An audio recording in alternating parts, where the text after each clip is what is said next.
ठीक है, तो आज मैं स्टार्ट करता हूँ। किसी ने कुछ शेयर किया है और उसमें बहुत सारे शेयरिंग है, बहुत सारे क्वेश्चन भी हैं जो कि शायद बहुत सारे लोगों के होते हैं। और अपेरेंटली मुझे याद है कि इसमें से कुछ क्वेश्चंस हो सकता है मेरे पास भी रहे हों, मे बी। और इससे बहुत सारे ऐसी चीज़ें हैं जिससे मैं भी रिलेट करता हूँ। तो किसी ने जो लिखा है वो इंग्लिश में लिखा है, तो ये इट इज समथिंग लाइक कि नमस्ते Shekharan ji, I am very grateful and would like to express my gratitude to you for sharing this knowledge and offering my sincere pranam to you. I have been on this journey to find the truth for a very long time. I read so many books: Vedant, Upanishad, Jiddu Krishnamurti, UG, Nisargadatt, Raman, Ashtavakra Gita, Avadhuta Gita, Eckhart, Alan Watts, Kenneth, and many more. I even did so many pilgrimage to Mount Kailash, Amarnath, Jyotirlingas, Devi temples, etc. I am a devotee of Shiva, but did not find Shiva anywhere. Every day I listen to non-duality talks on YouTube. And few days back, I came across your videos and pretty much watched most of them. The knowledge you shared was so clear. There is so much clarity. I felt something deep inside. Something is awake in me, but I cannot express that in words. It sees through these eyes and is aware of itself. But what you call the field, I understand that as ego, which is an illusion. But this field is still there. Hence, the quest continues. और उसके बाद तीन questions हैं जो कि we we will talk about that. तो इसमें ठीक है, इसमें आपने इन लोगों का जिक्र किया है, तो इसमें आई रिमेम्बर इसमें जो केनेथ हैं, केनेथ से मैं मिल चुका हूँ। और ही इज़ अमेजिंग गाय। जब मैं उनसे मिला था तो मेरे पास कोई क्वेश्चन नहीं थे, तो हमने कोई भी, जिसको आप आध्यात्मिक या इक्विलिब्रियम मैसेज या नॉन ड्यूअलिटी कुछ भी आप कहते हैं, उसके बारे में हमने कोई बात नहीं की थी। जस्ट हम एक बियर बार में गए थे, और मैं अल्कोहल नहीं पीता, लेकिन वहाँ एक नॉन अल्कोहलिक बियर मिलती है जो मैंने पी थी उनके साथ, और फिर हम डिनर पे गए थे। और दैट्स ऑल।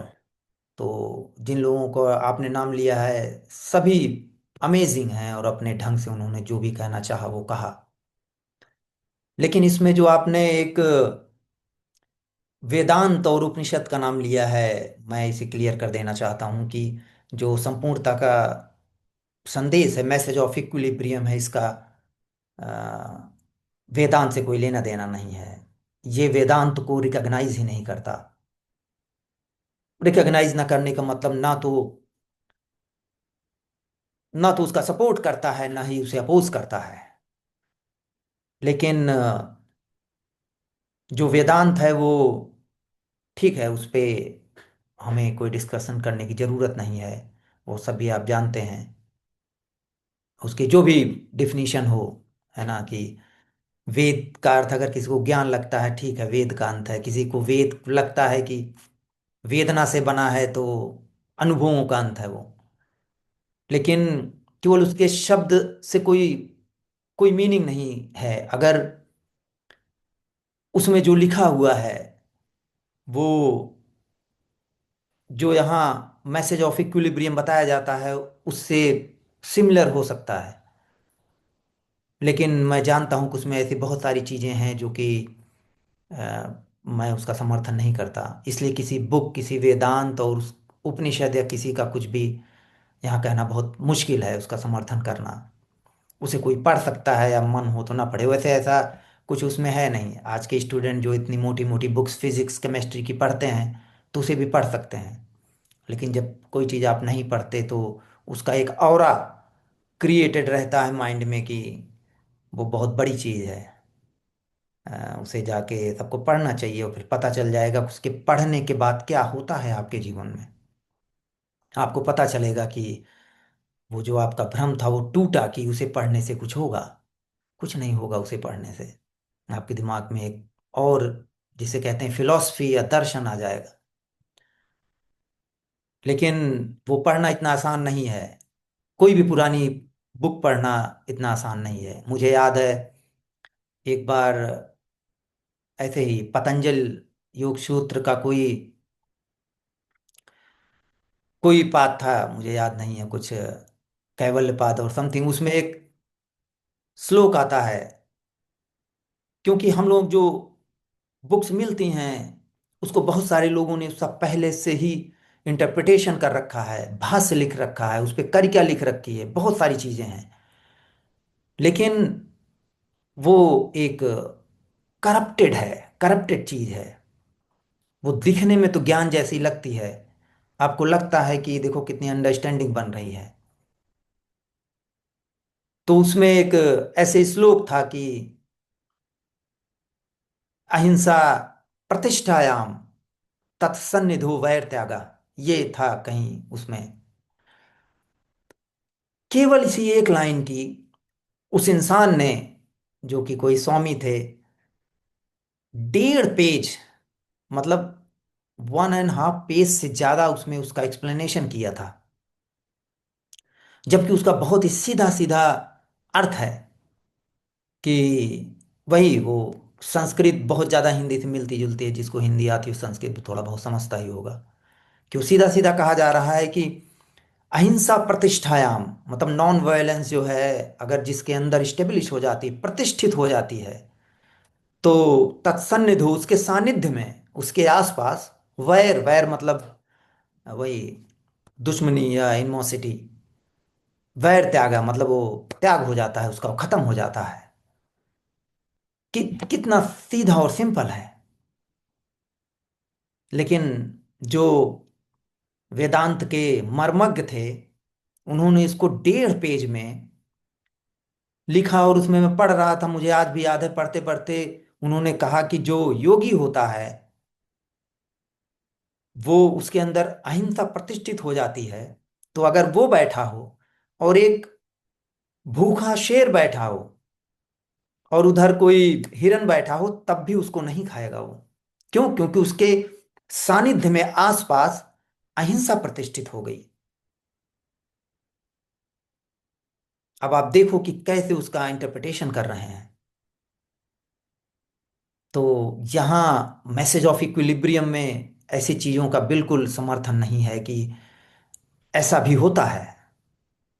जिन स्वामी ने लिखा, क्या जाके उन्होंने एक्सपेरिमेंट किया था भूखे शेर के सामने? या पतंजल जब लिख रहे थे, उन्होंने तो ऐसा इंटरप्रिटेशन अपने में नहीं किया है। फिर उसके बाद उसके आगे मैं उसे पढ़ नहीं पाया। मुझे याद है फिर कोई एक संस्कृत के विद्वान थे, महाराष्ट्र के, वो किसी यूनिवर्सिटी में पढ़ाते थे। उनका मुझे ज़्यादा अच्छा लगा, क्योंकि वो लिटरल बिल्कुल उसकी जो मीनिंग थी वही वो लिखते थे। तो ये एग्जाम्पल यहाँ क्यों बताया जा रहा है? इसलिए बताया जा रहा है कि जो वेदांत है वो एक बर्डन बन चुका है जितने आध्यात्मिक सीकर हैं उनके लिए। लेकिन उन्हें नहीं लगता। क्यों नहीं लगता? क्योंकि उसका मॉडर्न ढंग से इंटरप्रिटेशन होता है।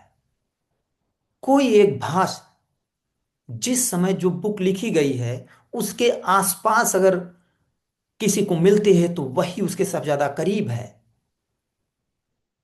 अगर 7th सेंचुरी में कोई, किसी ने लिखा है कोई उपनिषद, और उसी समय उसका इंटरप्रिटेशन या डिस्कशन की बुक आपको मिलती है, तो वो उसके ज़्यादा करीब है, इसके बजाय कि जो 10th सेंचुरी में, 12th सेंचुरी में, या अभी 20th और 21st सेंचुरी में हम बैठे हैं, ये मिले। वो एक बासी और करप्टेड नॉलेज है। तो उसे पढ़ने में कोई बुराई नहीं है, लेकिन उसका किसी भी दर्शन का, किसी भी वेदांत का कुछ भी यहाँ बिल्कुल समर्थन नहीं है, क्योंकि उसमें बहुत सारी सामाजिक चीजें हैं जिसका दुरुपयोग, जिसको आप विद्वान कहते हैं, उन लोगों ने किया है। उसी से चीजें निकाल कर उन्होंने उसे एप्लीकेशन में ढालने की कोशिश की है, कोई एक सोशल सिस्टम बनाने की कोशिश की है। और फिर आपका जो अगला क्वेश्चन है उसी से रिलेटेड है, कि कैसे उसी से सोशल सिस्टम उन्होंने बनाने की कोशिश की है, जो आपका आपने उसमें लिखा है आगे की कर्म से रिलेटेड है। और ठीक है, उसके बाद आप बहुत सारे पिलग्रिमेज माउंट कैलाश और वहाँ, ठीक है, जिसे जाना है वो जा सकता है, लेकिन ये सब सिंबोलिज्म है, मतलब एक प्रतीक है। जहाँ एक प्रतीक होता है, सिंबल होता है, वहीं से धर्म की शुरुआत हो जाती है। तो आपके जितने भी ये तीर्थ हैं, ये आध्यात्मिक नहीं है, ये धार्मिक है। कोई भी चीज जिसमें सिंबल इन्वॉल्व है, वो अध्यात्म में दूर हो जाता है। तो इसलिए आप जहां भी गए उसमें जाने में बुराई नहीं है, कोई भी जा सकता है। लेकिन जो आपने लिखा है इसको, तो आपने भी रियलाइज किया है कि आप शिवा के डिवोटी हो, लेकिन जो शिव हैं आपको मिले नहीं कहीं। आपको शिव कभी मिलेंगे नहीं। क्यों नहीं मिलेंगे? क्योंकि शिव को जो खोजने का प्रयास है, वही शिव है जो उस तरह प्रकट हो रहा है। लेकिन मैं ऐसे शब्द का प्रयोग नहीं करता, क्योंकि आप जानते हैं कि जो शिव है, कोई आएगा वो कहेगा उसकी असली मीनिंग तो ये होती है, लेकिन आपके सोसाइटी में तो केवल नकली मीनिंग चल रही है।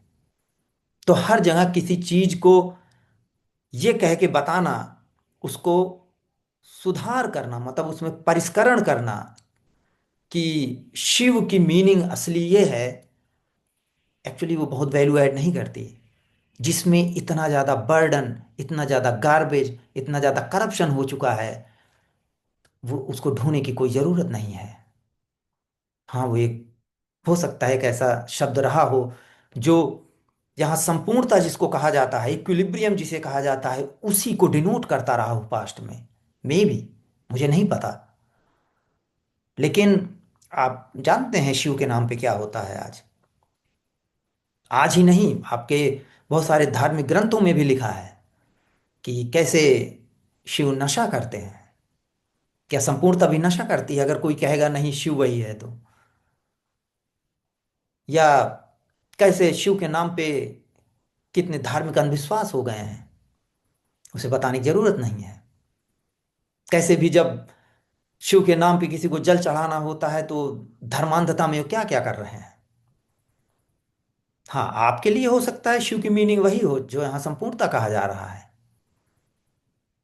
लेकिन उसमें बहुत बड़ा कैच है। उसमें जो बहुत बड़ा कैच है वो है, जो वर्ड होते हैं वो एक्चुअली आपके ब्रेन के जो न्यूरॉन्स की नॉट्स बनती हैं, उसमें उसकी मीनिंग पहले से एम्बेडेड होती है। तो जब आप कहते हैं कि मैं शिव का भक्त हूं, तो शिव के बारे में जितनी चीजें आप जानते हैं, वो अपने आप वहां अपीयर होने लगती हैं। चाहे जितना वो उसमें बर्डन हो, चाहे जितना ज्यादा करप्शन हो, तो चाह के भी आप उससे बाहर नहीं निकल सकते। जैसे कि अगर ये कहा जाए यहाँ कि आप उसका अगर कुछ भी नाम रख सकते हैं जिसको आप ढूंढ रहे हैं, जिसको आप सत्य मानते हैं, तो आपने शिव नाम ही क्यों रखा है? ये तो दूसरों का रखा हुआ नाम है। आप उसका नाम शमक रख लो, उसकी मीनिंग बना लो। शमक का मतलब ये होता है। लेकिन जैसे ही आप दूसरों से कहोगी कि मैं शमक का भक्त हूं, तो समझ ही नहीं पाएगा। फिर आपसे पूछेगा वो कि शमक क्या है। आप बताओगे नहीं वो कोई भगवान है समथिंग, तो धीरे धीरे धीरे धीरे फिर से एक कॉन्सेप्ट बिल्ड होगा उस शमक के आसपास। इससे पहले कि आप दूसरों को बताओ कि शमक क्या है, आप अपने ब्रेन के अंदर उसका कॉन्सेप्ट बिल्ड करोगे। तो उससे तो कोई छुटकारा नहीं है, आपको तो करना ही है। लेकिन जब तक वो ब्रेन के लेवल पे कुछ चलता रहता है, तब भी आप कह सकते हो कि वो थोड़ा स्पिरिचुअल है। लेकिन जैसे ही उसमें एक सिंबल पैदा होता है, जैसे कि आपने ज्योतिर्लिंग का जिक्र किया उसमें, वैसे ही वो तुरंत रिलीजन में कन्वर्ट हो जाता है, और वहीं से वो करप्ट हो जाता है। एक रिलीजन जो धर्म है, वो एक वही है, करप्ट चीज है वो। बहुत उसमें करप्ट इन द सेंस, वही उसमें प्योरिटी नहीं है। जो बहुत ही प्योर मैसेज है, वो यही है जो आप कह रहे थे कि आप शिवा को ढूंढ रहे हैं, लेकिन वो मिले नहीं वो। जब आप ज्योतिर्लिंग पे वहां दर्शन कर रहे थे, तो जो पूरा का पूरा दृश्य था उस मंदिर का, उस ज्योतिर्लिंग का, इंक्लूडिंग यू, वो पूरा का पूरा जो दृश्य है, वही वो इक्विलिब्रियम है, वही वो संपूर्णता है जो इस तरह प्रकट हो रहा है। लेकिन वो पूरे की पूरा जो वहां घट रहा है, उसको कैसे आप प्राप्त कर सकते हो? असंभव है। इसलिए आप शिवा को कभी प्राप्त नहीं कर सकते। अप्राप्य है वो, अगर आप वो शब्द यूज करना चाहते हो तो। केवल एक ही चीज हो सकता है कि उसको प्राप्त करने के लिए जो आप जगह जगह जा रहे हो, माउंट कैलाश, अमरनाथ की यात्रा, किसी ज्योतिर्लिंग, या कहीं और, जितने भी मंदिर मंदिर आप भटक रहे हो, ये जो भटक है, कि वही जिसे ढूंढ रहे हो, वही वो भटक की तरह प्रकट हो रहा है। क्योंकि वो जो द वेरी अप्रोच, जो आप बिल्कुल, जो अप्रोच आप कर रहे हो उसको पाने के लिए, वो वही है जो उस अप्रोच और प्रोसेस की तरह प्रकट हो रहा है। तो केवल वो रिवील हो सकता है कि आप जब ज्योतिर्लिंग गए थे तो वहां केवल मुस्कुराहट हो सकती है कि आहा, ओके, ओके, ये है। वहां कुछ ग्रैब और पाने के लिए नहीं है। जिसका मन हो कहीं भी जा सकता है, किसी भी धार्मिक स्थान पे जा सकता है, कोई सजेशन नहीं है कोई जाए ना जाए। लेकिन जब आप, वही है उसको, जल जिसे आप बोलते हो, जल अर्पण करने के लिए हाथ में जब लेके आप निकलते हो, तो वही वो शिव है जो आप कह रहे हो, वही शिव है जो वहां जाके अपने ऊपर ही जल डाल रहा है। इसको कैसे समझोगे आप? बिल्कुल असमझनीय है ये। वो आप समझा ही नहीं जा सकता। ये पूरी की पूरी जो घटना घट रही है, या जहां जहां आप गए शिव को ढूंढने, वो कभी नहीं मिलेगा। असंभव है। किसी को नहीं मिलेगा। जो ढूंढने का इल्यूजन है, वही ब्रेक होता है। जब वो ब्रेक होता है, तो उसी को केवल इंटरप्रिटेशन के लिए या उसकी व्याख्या करने के लिए कोई कहता है कि हाँ, उसको रियलाइजेशन हो गया कि वो स्वयं शिव है। लेकिन वो खुद कभी नहीं कह सकता। खुद क्यों कहेगा वो? कोई शिव है तो क्यों कहेगा कि मैं शिव हूं? असंभव है। हाँ, दूसरा भले उसे कह दे। तो आपको, आपने खुद वो देखा है कि आपको वो नहीं मिला है और ना मिलेगा।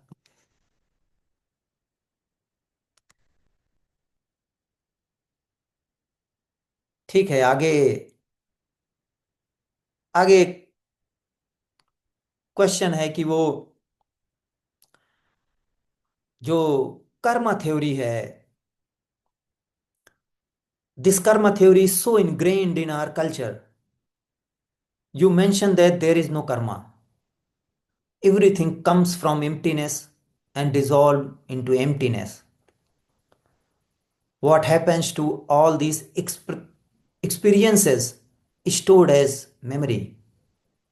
Vedanta says it is stored in Sukshma Sharir, which leaves the body during death, and this takes birth again. There is no logic to explain why some people are born rich, some poor, some wealthy, etc. Please throw some light on this topic. What is born again? हाँ ठीक है। तो इस पे पहले भी हम लोगों ने डिस्कशन किया है, या किसी वीडियो में मैंने बोला होगा कि एक्चुअली ये जो फिर से वही जो कर्म का सिद्धांत है, वो किसी और का बनाया हुआ सिद्धांत है। ठीक है, वो हमारे एंसेस्टर थे, है ना। यहाँ जितने लोग बैठे हैं, हम एक कॉमन कल्चर शेयर करते हैं, तो वो हमारे ही एंसेस्टर थे। लेकिन वही है, जिसने उसको बनाया है उसे आके बताना पड़ेगा कि एक्चुअली कर्म की क्या मीनिंग है। आप ढूंढने भी जाओगे, आपके वेदांत में भी उसके कई मीनिंग मिलती है। तो उसकी क्या मीनिंग है, कोई वहां जाके पढ़ सकता है। लेकिन कोई कोई कर्म नहीं है। और क्यों नहीं है कोई कर्म? जैसे मैंने बताया था पहले भी शायद, कि केवल आपके कर्तव्य हैं, काम है, कार्य है। जो कर्म है वो स्पिरिचुअल टर्म है, और केवल यही कहा जा सकता है कि या तो यहाँ हम लोग जो बैठे हैं एक नया वर्ड निकालें, और या तो उसी कर्म को फिर से रीडिफाइन करें एक अच्छी तरीके से, जिससे समझा जाए कि एक्चुअली वो क्या है। तो कोई अगर ग्रामर में हिंदी इंग्लिश में अच्छा होगा तो नए शब्दों निकाल सकता है। लेकिन लेट्स से कि जो कर्म है उसी को देखते हैं, तो यहाँ जो अगर जो मैसेज ऑफ इक्विलिब्रियम है, उसमें कर्म एक इल्यूजन है। क्यों है? क्योंकि केवल और केवल जो एक्शन हो रहा है उसमें जो सेंस ऑफ मी है, जो मानव बॉडी में एक फील्ड है, उससे जो संधि होती है, जो उससे अटैचमेंट होता चलता है, जो स्ट्रीम बह रही है लाइफ की, वही कर्म है। ये पहले भी हम लोगों ने बताया था उसमें। उसी को आप कह सकते हो कि आप देखो कर्म के बंधन में हो। क्यों? क्योंकि एक इंडिविजुअल को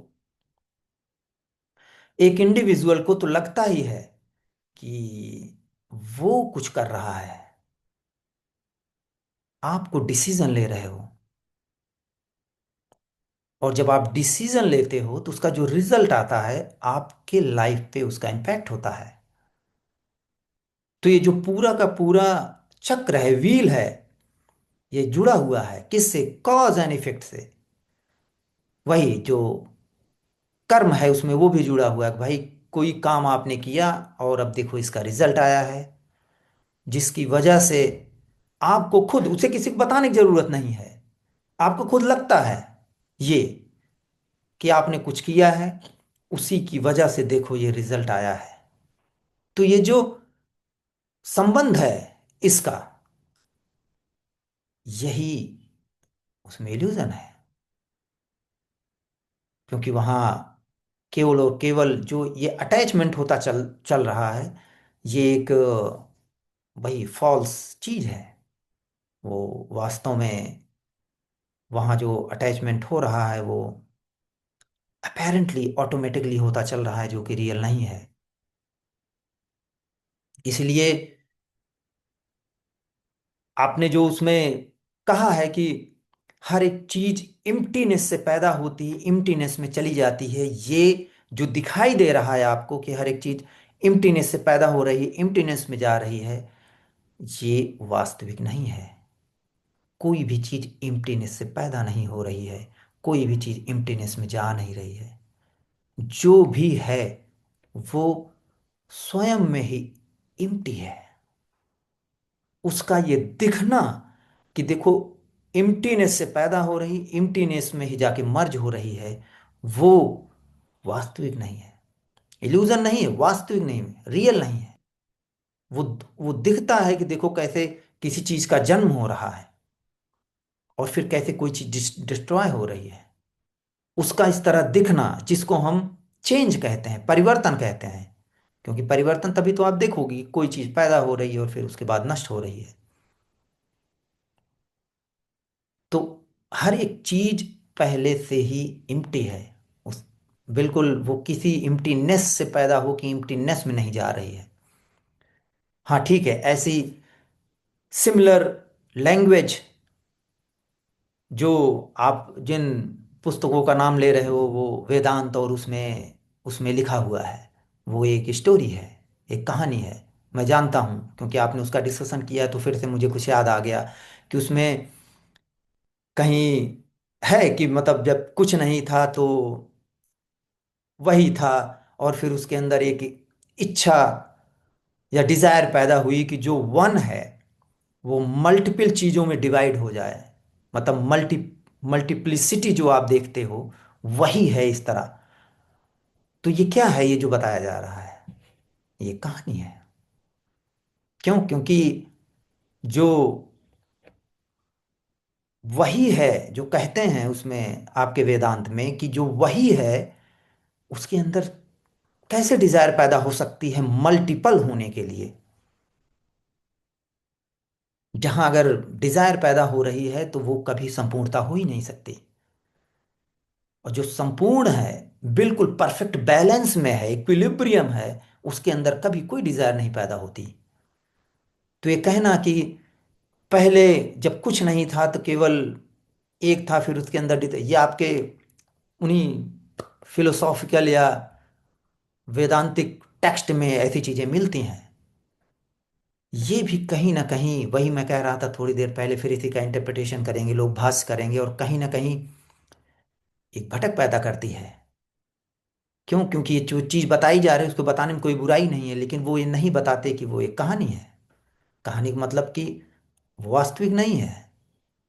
क्यों? क्योंकि वहां टाइम का टाइम का जो इल्यूजन है उसको सॉलिडिफाई किया जा रहा है कि जब कुछ नहीं था तो वही था। तो इसका मतलब अभी आप बैठे हो, फिर ऐसा कोई समय था जहां कुछ नहीं था, फिर उसी के अंदर इच्छा पैदा हुई और फिर एक से अनेक हुआ हो। नहीं, वो एक से अनेक नहीं हो रहा है। जिसको एक से अनेक दिखाई दे रहा है वो वही है, वो अपने वो स्वयं के एहसास में या उस फील्ड में वो बंधा हुआ है। और फिर आगे आप कहते हैं कि वेदांत कहता है कि वो सूक्ष्म शरीर में वो चीज़ें रहती हैं, तो यहाँ कभी भी किसी इस तरह के सूक्ष्म शरीर और इन सब की बातचीत नहीं होती, क्योंकि वो एक अनुभव है। जिनको भी किसी भी शरीर से बाहर जाने का, बाहर से निकलने का, या किसी शरीर में कुछ रहने का, वो केवल और केवल आध्यात्मिक अनुभव है। और वो कहीं भी ऐसा स्टोर नहीं रहता। तो बिल्कुल आप अगर बायोलॉजिकल लेवल पे देखोगे तो केवल ब्रेन ब्रेन है, ब्रेन में थॉट्स हैं। जो थॉट पैदा हो रहे हैं वो आपकी वही मेमोरी और उससे पैदा हो रहे हैं, उसी में स्टोर्ड हैं वो। लेकिन जो ह्यूमन बॉडी में वो फील्ड है, उसका क्या रोल है फिर उसमें? उसमें उसका रोल है कि जो भी आपके बायोलॉजिकल बॉडी में एज ए मेमोरी या थॉट की तरह स्टोर है, हो सकता है वो सूक्ष्म शरीर इसी चीज को कह रहे हो, मुझे नहीं पता। लेकिन जो मैसेज ऑफ इक्विलिब्रियम है, उसमें केवल ऐसे ही एक्सप्लेनेशन उसकी पैदा हो रही है कि जो फील्ड है, वो जो पहले से मेमोरी और वो थॉट हैं, जहाँ स्टोर्ड है, वो उसी को वास्तविक बना रही है, रियल बना रही है, और कुछ नहीं कर रही हो। और जब उसमें रियलिटी नहीं होती। ऐसा कोई समय नहीं है कि उसमें रियलिटी नहीं होती, जब तक वो फील्ड है। क्योंकि वो जब तक फील्ड है तो वो रियल है। जब वो फील्ड नहीं है तो केवल रिवील होता है, रिवलेशन होता है कि एक्चुअली वो कभी रियल नहीं थी। तो आपके एक्शन कहाँ स्टोर होते हैं? आपके एक्शन जो स्टोरेज है, क्या है? स्टोरेज एक पास्ट है। कोई भी चीज अगर कोई कहे कि स्टोर है, तो पास्ट है। तो कहीं ना कहीं वो केवल आपके बायोलॉजिकल बॉडी में ही स्टोर्ड है, और वो कहीं नहीं है। और जो आपने उसमें फिर लिखा है कि वो कहते हैं कि वही चीज जाके उसका जन्म होता है, पुनर्जन्म होता है। तो उस पे मैं एक चीज बता देता हूं कि जो यहाँ बोला जाता है, हो सकता है कि यही सिमिलर चीज कहीं और बोली जा रही हो, लेकिन एक चीज आप लोगों को उसमें बहुत ध्यान देने की चीज है कि जब एक सेंटेंस बोला जाता है तो उसका क्या रीजन है, वो जानना बहुत जरूरी है। अदरवाइज ऐसा इल्यूजन हो सकता है, या वो इंसान भ्रम में पड़ सकता है कि यहाँ जो बोला जा रहा है यही किसी बुक में लिखी हुई है, या यही कोई और इंसान कह रहा है। अब जैसे उदाहरण मैं दे देता हूँ। फॉर एग्जाम्पल, यहाँ कहा जाता है कि कोई डेथ नहीं है। क्यों कहा जाता है कि कोई डेथ नहीं है? और यही हो सकता है कोई और भी कह रहा हो। यहाँ कहा जाता है कि यहाँ कोई फियर नहीं है किसी डेथ की। क्यों? क्योंकि यहाँ एक रीजन बताया जा रहा है कि जो डेथ का फियर है वो कैसे पैदा होता है। वो इसलिए पैदा होता है क्योंकि एक इंडिविजुअल को लगता है कि उसका जन्म हुआ है। और उसे क्यों लगता है उसका जन्म हुआ है? क्योंकि आपकी ह्यूमन बॉडी में एक फील्ड है, वही फील्ड मरने से डरती है। वो इल्यूजरी है। कोई भी डेथ नहीं है फ्यूचर में, यही डेथ है। तो उसका रीजन यहां दिया जा रहा है, क्यों? क्योंकि एक भी सेकंड फ्यूचर में नहीं है। वही ह्यूमन सेंस ऑफ इंडिविजुअलिटी जब रहती है तो ऐसा लगता है कि कोई फ्यूचर है, और फ्यूचर में जाके डेथ होगी। तो क्योंकि बर्थ नहीं है तो ऑफ कोर्स डेथ नहीं है। दोनों का ही विनाश होता है जब वो फील्ड नहीं होते। ये यहां रीजन दिया जा रहा है कि क्यों यहां कहा जाता है कोई डेथ नहीं है। लेकिन एक दूसरा इंसान हो सकता है यही सेम सेंटेंस कह रहा हो कि कोई डेथ नहीं है, डेथ एक इल्यूजन है। तो उससे पूछा जाना चाहिए कि आप ऐसा क्यों कह रहे हो। तो हो सकता है कि वो कहे कि जब मैं मेडिटेशन कर रहा था तो मैंने अपने पास्ट लाइफ को देखा। कैसे देखा? क्योंकि मैं अपने पास्ट में, मेडिटेशन की ऐसी टेक्निक है, जाके मैंने देखा कि मैं पिछले जन्म में एक सैनिक था, लेट से। और फिर वॉर में लड़ते समय मेरी डेथ हो जाती है। और फिर जब मेडिटेशन से मैं बाहर आया तो मैंने देखा कि अरे देखो, मेरा तो फिर से जन्म हो गया। क्योंकि मैंने देख लिया कि पास्ट में एक्चुअली जो मेरी डेथ हुई थी जब मैं सैनिक था, तो वो एक इल्यूजन बन जाएगा कि मेरी तो मृत्यु ही नहीं, देखो मैं फिर से पैदा हो गया। तो ऐसा इंसान जो मेडिटेशन कर रहा है या ऐसा लॉजिक दे रहा है, वो सेम सेंटेंस बोलेगा। वो कहेगा कि डेथ एक इल्यूजन है, एक्चुअली आप कभी मरते ही नहीं। लेकिन वहां आप देखो अलग रीजन बता रहा है, और यहां जो बताया जाता है वो अलग रीजन है।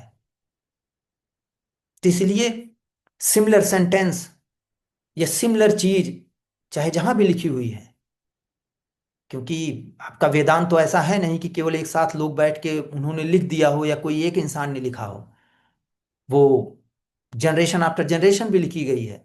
कुछ चीजें दूसरे सेंचुरी में लिखी गई हैं, कुछ किसी और सेंचुरी में लिखी गई हैं। आज भी लिखी जा रही हैं। बहुत सारे लोग उपनिषद के नाम पे कुछ और लिखते रहते हैं। तो सबको एक कैटेगराइज जब आप कर कर देते हो, तो ऐसे डिफरेंट रीजंस होते हैं लोगों को ये कहने के कि कोई डेथ नहीं है। लेकिन जो दूसरा रीजन मैंने बताया, जो मेडिटेशन करके जाके पास्ट में देख के बता रहा है, वो यहाँ एक अंधविश्वास की तरह देखा जाता है। वो एक एक्सपीरियंस है जो कि उससे क्वेश्चन होना चाहिए कि आप कैसे पहचानते हैं कि जो आप बता रहे हैं कि पिछले जन्म में आप सैनिक थे, तो आपने पहचाना कैसे अपने आप को? क्या आपका चेहरा यही था? आवाज यही थी?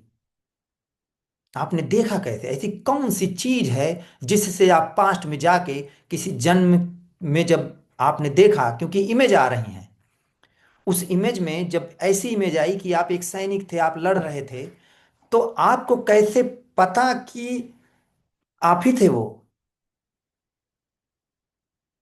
एक्चुअली जब आप ध्यान से देखोगे, आप जब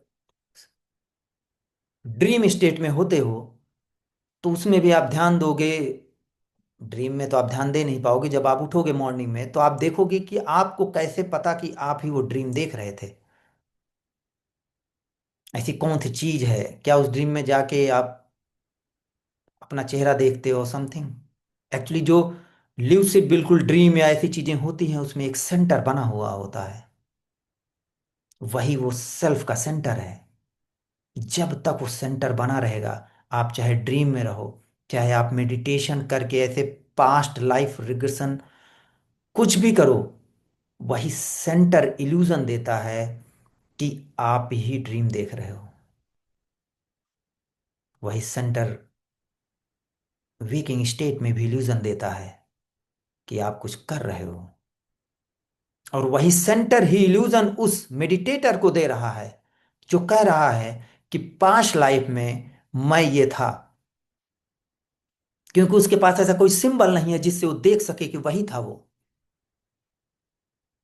क्योंकि आपकी हर एक चीज तो आफ्टर डेथ डिस्ट्रॉय हो जाती है। ऐसी कोई भी चीज नहीं रहती कि जो आप उसे देख सको या जान सको। जिन्होंने ये लिखा है कि भाई आपके किसी सूक्ष्म शरीर में वो चीजें स्टोर रहती हैं, तो वहां उनसे पूछा जाना चाहिए कि वो कैसे स्टोर रहती हैं। एक्चुअली ये वो के कंसेप्चुअल चीज है, जिसको हमने पास्ट में भी किसी मीटिंग में डिस्कस किया था। उसे मैं फिर थोड़ा सा बता देता हूँ कि वो, जैसे यहाँ भी कहा जाता है कि एक फील्ड है, एक्चुअली जो आप एक्शन हो रहा है नेचर में, उसी से अटैच होती चल रही है। अब एक घटना घट सकती है कि वो जो फील्ड है वो मेल्ट हो जाए और अटैच होना उसका बंद हो जाए। लेकिन इसका अब आप दूसरा एस्पेक्ट भी देखोगे और आप पूछोगे कि ठीक है, अगर फील्ड मेल्ट नहीं होती है, जो अटैच होता चल रहा है, तो क्या होगा?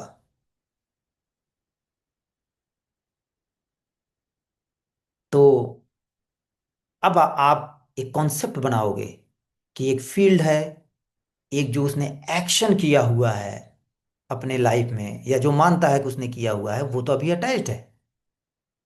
वो 65 ईयर ओल्ड हो चुका है, 70 80, और अब डेथ होने वाली है उस इंसान की। अब वो अटैच है, उसका क्या होगा? तो अगर वो अटैच है, और यही फील्ड फिर अगर जाके पैदा होगी, जो अटैच है उसी के साथ फिर पैदा होगी, ये कंसेप्चुअल चीज है जो लोग ब्रेन के लेवल पे सोच के उस चीज को लिख रहे हैं। लेकिन एक्चुअली जो आपने वहां पूछा है कि ऐसी कौन सी चीज है जो फिर से पैदा होती है, तो जो पुनर्जन्म है, वो जो लोग बताते हैं कि देखो, गेहूं से गेहूं पैदा हो रहा है, आम से आम पैदा हो रहा है, उसी का पुनर्जन्म हो गया। या आपने लास्ट टाइम आइसक्रीम खाई थी और फिर से वही थॉट पैदा हो गया, फिर से खाना है, तो उसी थॉट का या उसी डिजायर का फिर से पुनर्जन्म हो गया। ये केवल और केवल जो पहले पुनर्जन्म आपके कल्चर में मिलता है, उसी को और मॉडर्न तरीके से या जस्टिफाई तरीके से जस्टिफाई करना चाहते हैं कि एक्चुअली उसकी मीनिंग ये रही होगी।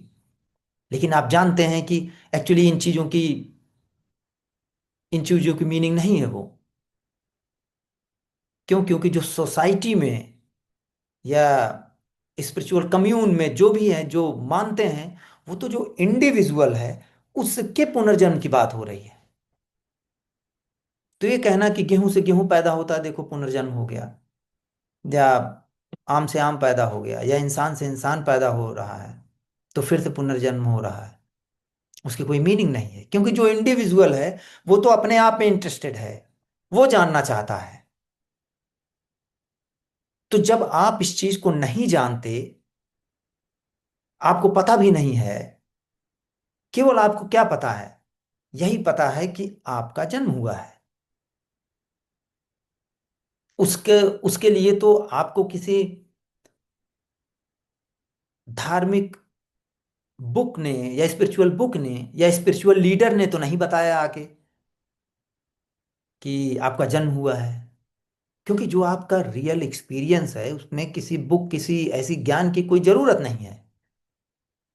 लेकिन फिर उसी में से कोई आता है और बताता है, या बुक्स बताती हैं कि नहीं, आपको नहीं पता, आपका पहले भी जन्म हो चुका है। सोचो, जो चीज आपको नहीं पता, आप कैसे जानोगे कि ये हुआ है या नहीं हुआ है? तो जो बता रहा है, हो चुका है, वही बताए। जब बताएगा तो आपको उसमें उससे क्वेश्चन पूछना है। तो जितने भी लॉजिक लगाएगा, वो केवल लॉजिकल लेवल पे ही आप उसे डिनाई कर सकते हो। क्यों? क्योंकि किसी का कभी भी किसी चीज में कोई पुनर्जन्म होता ही नहीं है। लेकिन वो आपके अंदर इतना साहस होना चाहिए कि जैसे हम अभी एक कॉमन कल्चर की बात कर रहे थे, कि थाउजेंड्स ऑफ ईयर से जो हमें मिला है, जो धार्मिक पुस्तकें लिखी हुई हैं, आपके यहाँ जो रिचुअल्स हैं, सब उसी पे बेस्ड ऑन है। तो आप क्या करोगे? आपके अंदर भी जो करेज है वो डाउन हो जाता है कि हो सकता है ऐसा हो। और जैसा कि आपने कहा है कि उसमें जब थ्योरी ऑफ कर्मा इतनी ज्यादा इनग्रेन्ड है कि उससे बाहर निकलना बहुत मुश्किल है। वो एक ऐसी थ्योरी ऑफ कर्मा एक बिल्कुल गार्बेज बन चुकी है, और लोग कुछ भी जस्टिफाई करने के लिए उसका यूज करते हैं। इंडियन सोसाइटी की बहुत ही ज्यादा उसने नुकसान पहुंचाया है, अब भी नुकसान पहुंचा रही है। जो मैसेज ऑफ इक्विलिब्रियम है उसमें ऐसा कुछ भी नहीं आपने पास्ट में किया है जिसकी वजह से आपके जीवन में अभी कुछ हो रहा हो। क्यों? क्योंकि आपके जीवन में कुछ हो नहीं रहा है, केवल वो होता हुआ प्रतीत हो रहा है। उसी जो सूडो चीज है उसी में रियलिटी आ जाती है, वास्तविकता आ जाती है, जब वो फील्ड होती है। आपने कभी भी कुछ नहीं किया है, ऐसा संभव है कि फ्यूचर में जाके आपका किसी पुनर्जन्म से रिलेटेड कोई हो, कोई चीज हो जिसकी वजह से वो होता हो। हाँ, ये कोई लॉजिकल नहीं है जो आपने लिखा कि कैसे कोई रिच फैमिली में पैदा हो रहा है, किसी उसमें पैदा हो रहा है, लेकिन वो दूसरे ढंग से भी समझा जा सकता है। उसमें समझने में उसमें कोई प्रॉब्लम नहीं है, क्योंकि जो बच्चे हैं, बच्चे तो पैदा होते हैं। सोचो, जब एग्रीकल्चर भी नहीं था, 10,000 ईयर से गो या 12,000 ईयर से गो, मान लो जंगलों में लोग रह रहे हैं, तो बच्चे कहाँ पैदा हो रहे हैं? बच्चे जंगल में पैदा हो रहे हैं, गुफाओं में पैदा हो रहे हैं। तो फिर जैसे जैसे सिविलाइजेशन आगे बढ़ी, मान लो एग्रीकल्चर आ गया, तो अब बच्चे कहाँ पैदा हो रहे हैं? अब बच्चे गांव में पैदा हो रहे हैं। कबीले में पैदा हो रहे हैं। जैसे जैसे प्रॉपर्टी आने लगी, जिसे आप रिचनेस या पुअर होना कह रहे हैं, या गरीब होना, अब बच्चे कहाँ पैदा हो रहे हैं? बच्चे आज भी वैसे ही पैदा हो रहे हैं। वो जो सोसाइटी का डेवलपमेंट है होता गया, और एक समय पे आकर ये क्वेश्चन पूछना कि कोई वहाँ क्यों पैदा हो रहा है और कोई किसी रिच फैमिली में क्यों पैदा हो रहा है, वो इसीलिए पूछा जा रहा है क्योंकि ये जो पूरा का पूरा डेवलपमेंट है, एवोल्यूशन है ह्यूमन सोसाइटी का, इसको इसको आप देखते नहीं। बच्चे हमेशा से वहीं पैदा हो रहे थे। एक माँ के गर्भ से जो बच्चा पैदा होगा, माँ जहाँ होगी, जंगल में होगी तो बच्चा वहाँ पैदा होगा, माँ रिच फैमिली में होगी तो वहाँ पैदा होगी, जहाँ भी किसी कंट्री में वहाँ पैदा होंगे। उनके पैदा होने का उनके किसी रिचनेस या पुअर होने से कोई लेना देना नहीं है। और जब पैदा हो जाते हैं, बाद में जिस सोसाइटी में पैदा हुई उससे उसका अटैचमेंट होता है। तो उस बच्चे ने कुछ भी पुनर्जन्म या उसमें ऐसा कुछ नहीं उसने किया है जिसकी वजह से वो कहीं पैदा हो रहा हो। जो ऊंच नीच है या गरीबी और अमीरी है, वो एक सोशल कंस्ट्रक्ट है। वो ह्यूमन सोसाइटी या ह्यूमंस की प्रॉब्लम है जिसे उन्हें सॉल्व करना है। आप जैसे बहुत सारी सोसाइटी और कंट्रीज में आपने देखा होगा कि जितना ज़्यादा आप एक कैपिटलिज्म और सोशलिज्म का मेल जोल रखते हैं, तो अच्छी सोसाइटी रहती है कि जहाँ पैसा भी चाहिए, और सोशलिज्म में कि जो डाउन ट्रॉडन बिल्कुल ऐसे लोग हैं उनके भी वेलफेयर का काम किया जाए। और जब वो काम किया जाता है तो काम होता है। तो ये क्वेश्चन वो जो इंडिविजुअल है वहां से खुद उसे आना चाहिए कि जैसे आपके पुनर्जन्म की बहुत सारी चीजें आपकी बीमारियों से जोड़ दी जाती थी, अब धीरे धीरे जब आपने मेडिकल साइंस ने प्रोग्रेस करी तो धीरे धीरे वो चीज़ खत्म हो गई। जैसे वही उसका एग्जाम्पल, एक एग्जाम्पल आप ले सकते हो पोलियो का, पोलियो वायरस। मैं खुद जानता हूँ। मैं जब स्कूल्स में जाता था तो जरूर उस समय, क्योंकि आई थिंक 2010 में जाके ये पूरी तरह इरेडिकेट हुआ है, या हो सकता है अभी भी हो थोड़ा बहुत। उससे पहले जरूर ऐसे लोग आपको दिख जाते थे जिनको पोलियो हो जाता था। और बहुत सारे ऐसे लोग आपकी सोसाइटी में मिलते थे जो कहते थे कि देखो इसने कुछ जरूर बुरा कर्म किया होगा।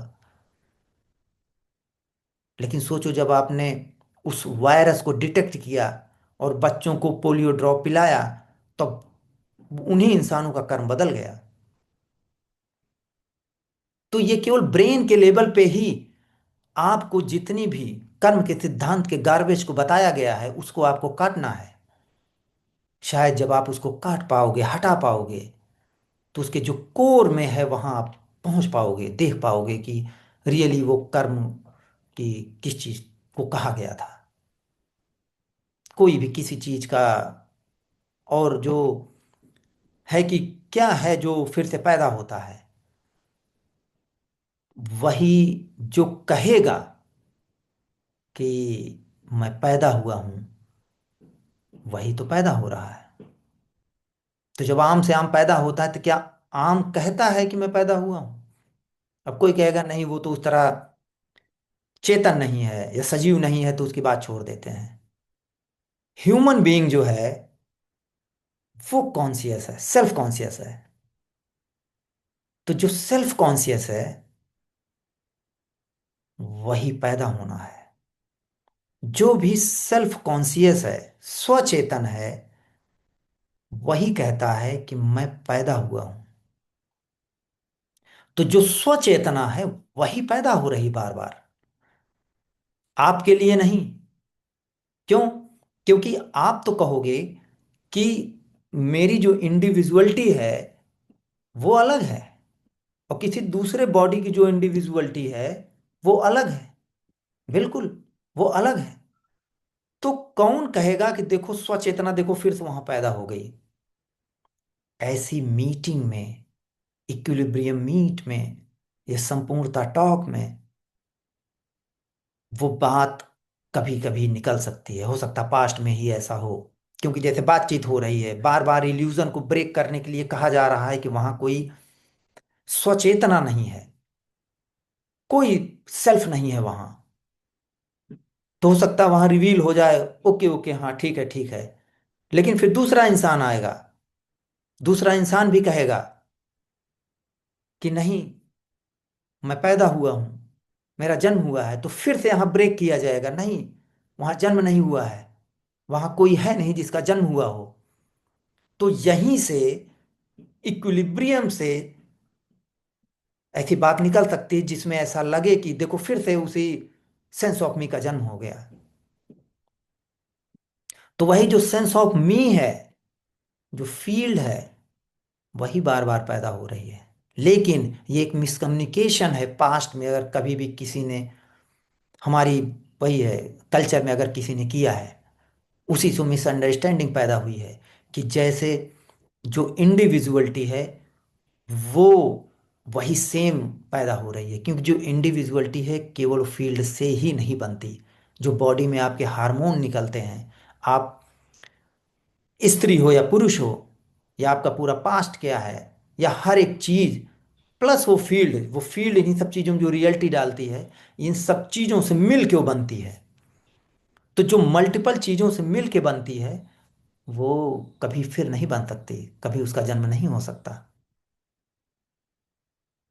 तो उससे रिलेटेड केवल एक फाइनल वही है कि जैसे मैं वो एग्जांपल देता हूं कि अगर एक, वही है कि आप किसी समंदर के किनारे खड़े हो, मान लो गोवा में और समथिंग, और आपके पास एक वही कप है। कप जो है, इट इज सिंबल ऑफ वही बॉडी का सिंबल है, मान लो आप। और उस कप से आप पानी निकाल लेते हो, तो जो पानी है वही उसमें सेंस ऑफ सेल्फ है, वही वो फील्ड है। जो कप है वो बॉडी है। लेकिन जब वो बॉडी ब्रेक होती है, तो जो उसमें जो पानी है उसी, फिर से उसी समंदर में मिल जाता है। और नेक्स्ट टाइम आप अगर दूसरे कप से अगर पानी निकालोगे तो क्या वही पानी निकलेगा? नहीं।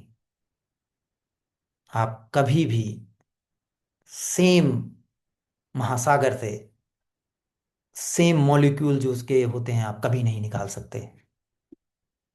हो सकता है ऐसी सिमिलर डिस्कशन पास्ट में बहुत सारे लोगों ने, जहाँ से आप वेदांत और उन सब चीज़ों की बात आप कर रहे हैं, लोगों ने किया हो, और वहीं से मिसअंडरस्टैंडिंग पैदा हुई हो, और आज वो धर्मों में, धार्मिक किताबों में और जनमानस में बहुत ज़्यादा फैला हुआ है। कोई भी किसी का कभी, किसी का कोई पुनर्जन्म नहीं हुआ है। क्यों? क्योंकि कोई जन्म नहीं हुआ है। जो जन्म जन्म है वो स्वयं में ही एक इल्यूजरी चीज है।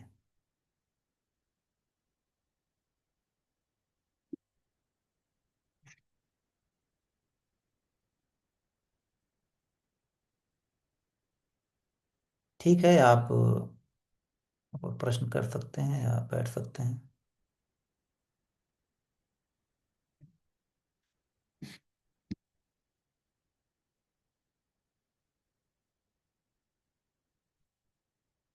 ओके, कोई कह रहा नमस्ते सर, नमस्ते।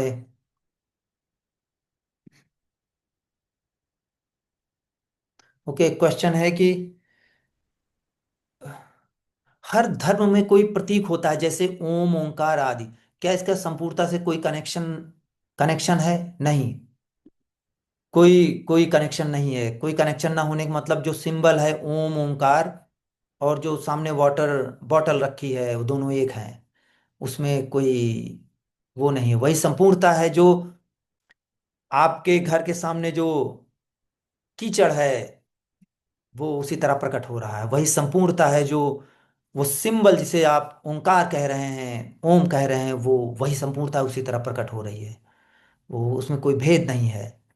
वही संपूर्णता है जो एक कीचड़ और आप जो सबसे पवित्र सिंबल मानते हो, वो दोनों एक एक जैसे ही प्रकट हो रहे हैं। हाँ, एक को आप गंदा मानते हो, क्यों? क्योंकि ह्यूमन बॉडी ऑफ कोर्स कीचड़ में कैसे रहेगी, तो आपको वहां सफाई करनी है और ये सब करना है। नमस्कार शिकन। हाँ जी, नमस्कार। जी, एक मेरा प्रश्न है कि ऐसा कहा जाता है कि एक जो दिख रहा है संसार, सृष्टि, जगत, और एक देखने वाला है।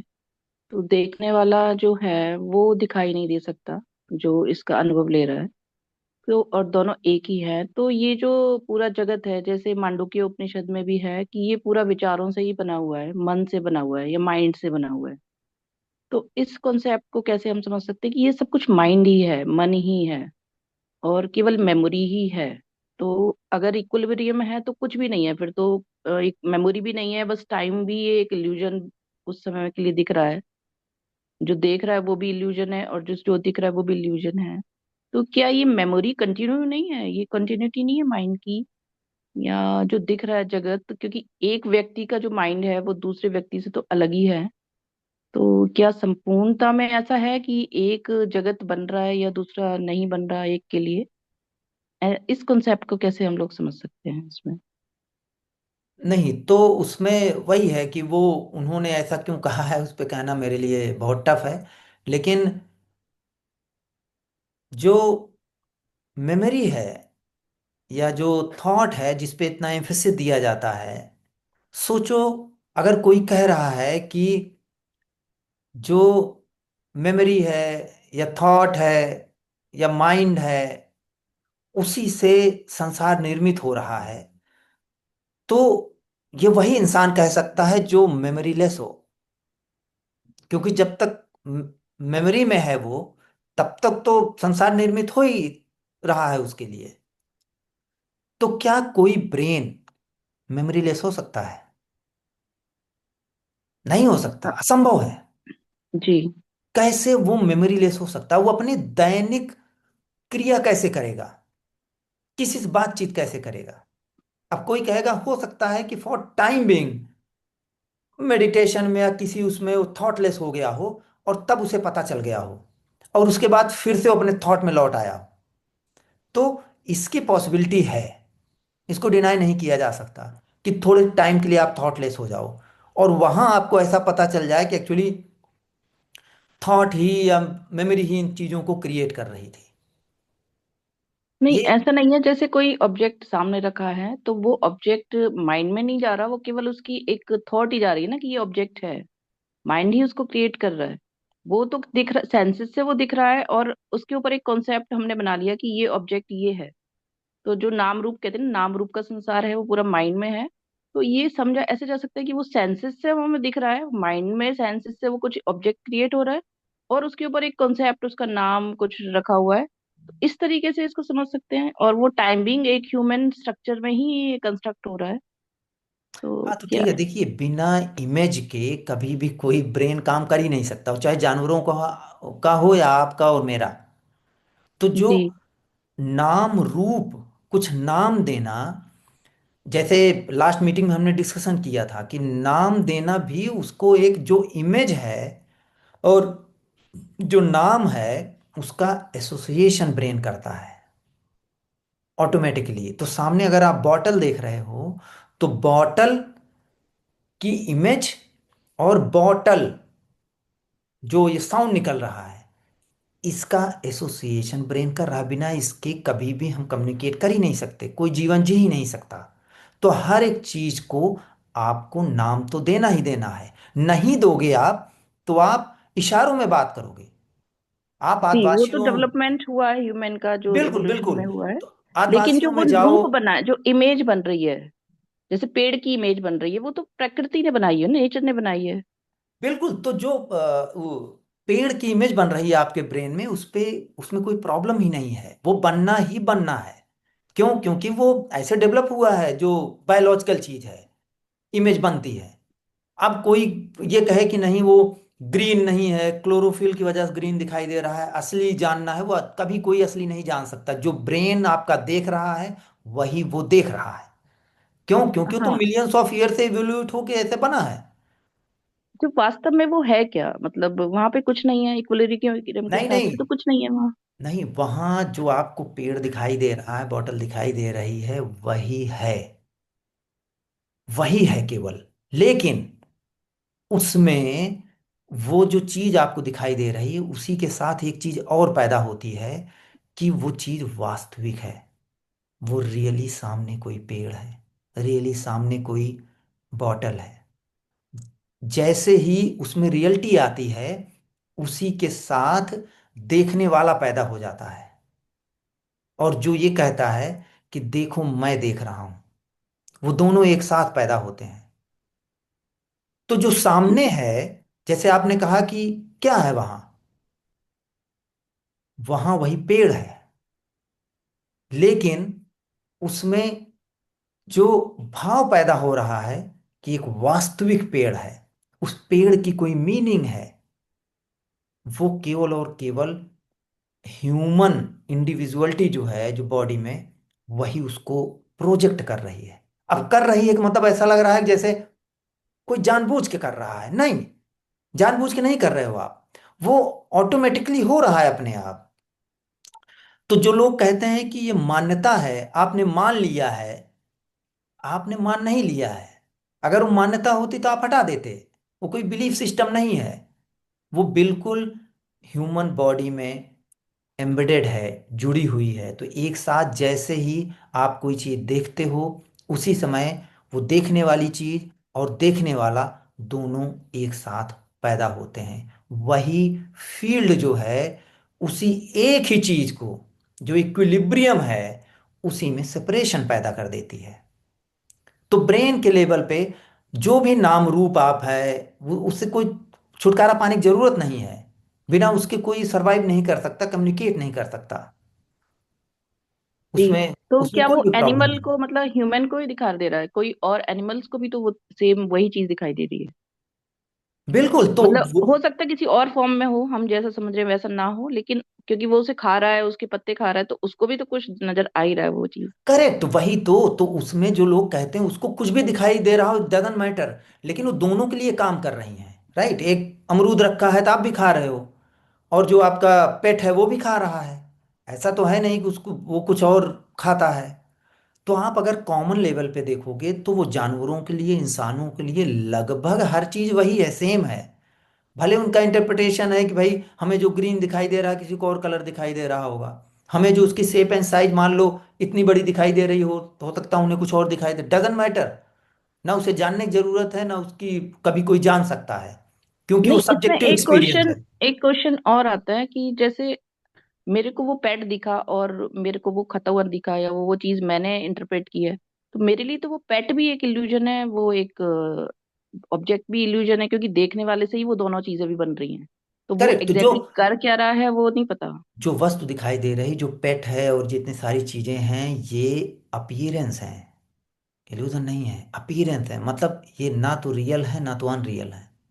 उसको जो देखने वाला है वही इल्यूजन है, क्योंकि जो देखने वाला है वो स्वयं में ही रियल है, इसलिए जो वो देख रहा है वो भी रियल बन जाता है।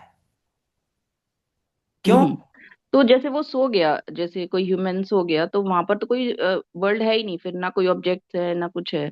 तो वो फिर कहाँ गया, वो इल्यूजन कहाँ गया, नहीं, डिसॉल्व हो गया? आप नहीं कह सकते, ये तो आप अभी जग रहे हो, तब आप कह रहे हो कि सोते समय ऐसा हुआ था। जब आप सो रहे हो तो ये इरिलीवेंट चीज है। मतलब आप ये कह ही नहीं सकते ना कि वो सोते समय कहाँ गया, क्योंकि आप वहां कह नहीं सकते। वो तो पोजीशन लेसनेस हो गई।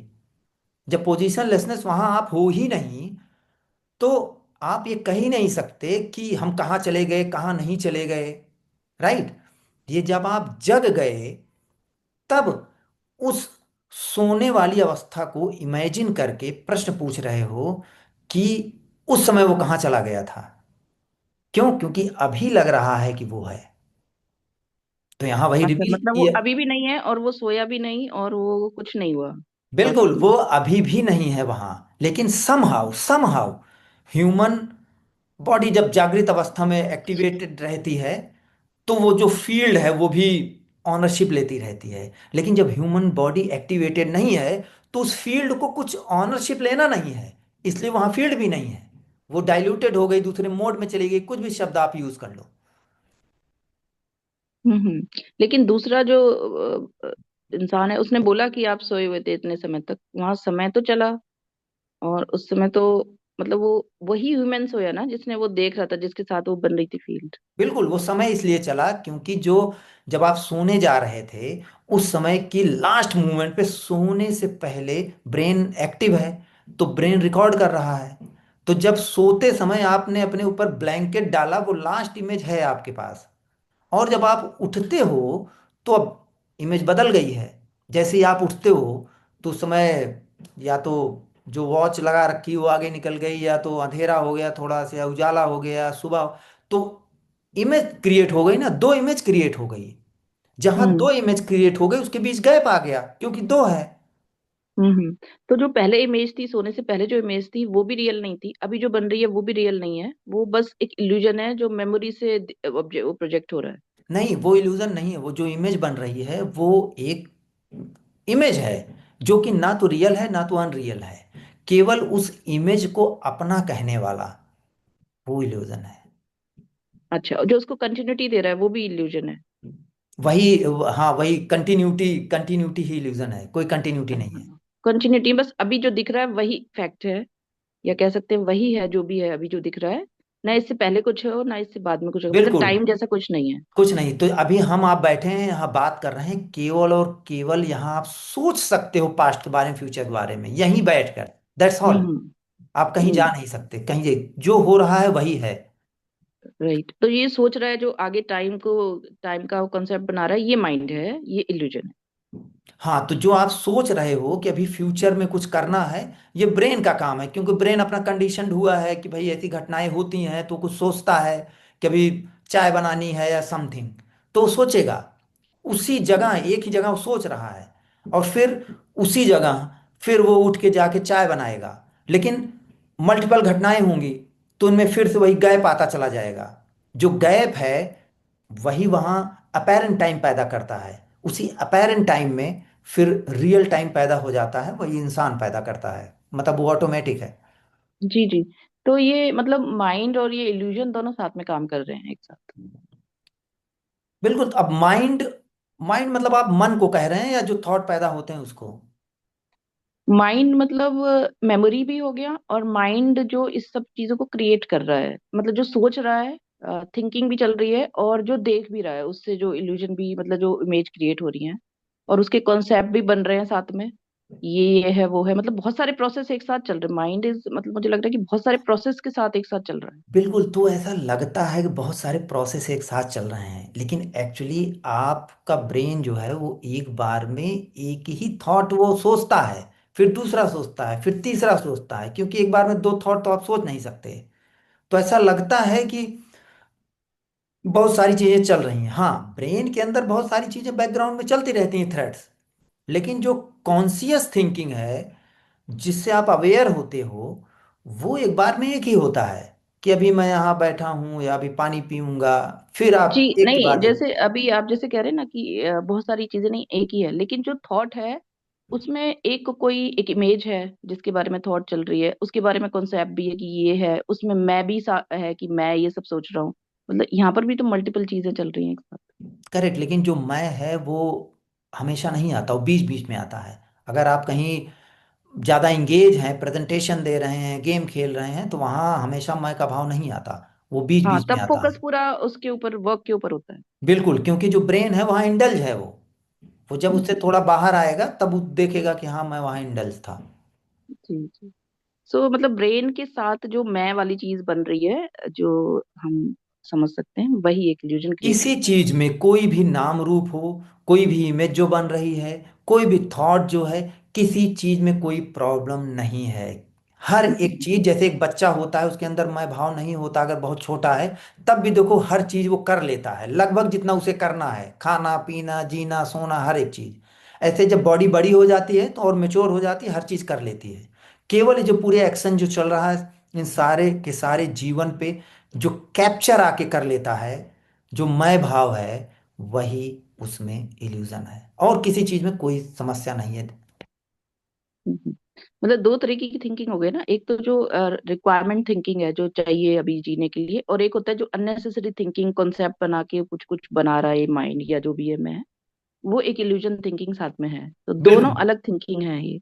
बिल्कुल दोनों तो अलग है, एक क्योंकि नेसेसरी है, एक अननेसेसरी है, जो कि मुझे लगता है कि हमें पता नहीं है इसलिए शायद अपने आप से चल रही है। एग्जैक्टली क्योंकि उसमें टूल एक ही यूज हो रहा है ना, वो है ब्रेन। तो जो हम्म रिक्वायरमेंट है आपकी लाइफ जीने की, उसमें भी ब्रेन का यूज हो रहा है। और जो वो हम्म फील्ड है, स्वयं का एहसास है, वो भी ब्रेन का दुरुपयोग कर रहा है। इसलिए इंडिविजुअल को पता नहीं चल पाता, उसे लगता है कि हर चीज तो ब्रेन से ही पैदा हो रही है। जी और जी। हाँ, और दोनों की ही मीनिंग एक है। तो हम इसे सेपरेट देख सकते हैं दोनों को, कि ये एक्चुअल फैक्ट है और ये अननेसेसरी इल्यूजन जो क्रिएट कर रहा है उसमें नहीं, थिंकिंग वो में। जब तक वो वही तो है कि एक जरूरत है, सुबह उठ के ब्रश करना है, तो ब्रेन को थॉट जनरेट करता है। एक, फिर ब्रेन जनरेट करता है कि नहीं मुझे कहीं जाना है, जैसे हम डिस्कशन कर रहे थे थोड़ी देर पहले, किसी ज्योतिर्लिंग पे जाके कुछ पाने के लिए, किसी जी शिव को जी। पाने के लिए वहां जाना है। तो ब्रेन ही दोनों चीजें जनरेट कर रहा है। तो राइट। इसलिए वो इल्यूजन इंडिविजुअल को कभी दिखता ही नहीं। हम्म। तो इसका कुछ मतलब तोड़ है तो बाहर निकलने का? नहीं, उसमें वही है कि आप कभी उससे बाहर नहीं निकलोगे, क्योंकि वहां एक्चुअली आप फंसे ही नहीं हो। तो ये जो मैं है जो फंसा नहीं है, ये कौन है? नहीं, वहां कोई है नहीं, केवल एक बार बार आप ये कहते जा रहे हो कि यहाँ ये कौन है। वहां वो वास्तव में नहीं है, वो रियलिटी में वहां है नहीं। जो ये मैं बोल रहा है कि ये फंसा हुआ है या निकलना है या जानना है, या वो एक इल्यूजन ही है, वो मैं? बिल्कुल, वो वास्तविक नहीं है, वो बिल्कुल इल्यूजरी फील्ड है। वहां बिल्कुल वो है ही नहीं। कभी कभी ऐसा, मुझे ऐसा लगता है कि वहां ठीक है, एक पोजीशन है, लेकिन वो पोजीशन जो है, जो कह रहा है कि इस चीज से कैसे निकलें, वहां वो फंसा ही नहीं, वो किसी प्रिजन में है ही नहीं, किसी जेल में है ही नहीं कि जिससे वो निकले। लेकिन वही है कि वो इल्यूजरी प्रिजन जो है, वो कभी कभी ऐसे ब्रेक होता है, तो ब्रेक हो सकता है। जी। ठीक है thank you so hmm, much. जी थैंक यू।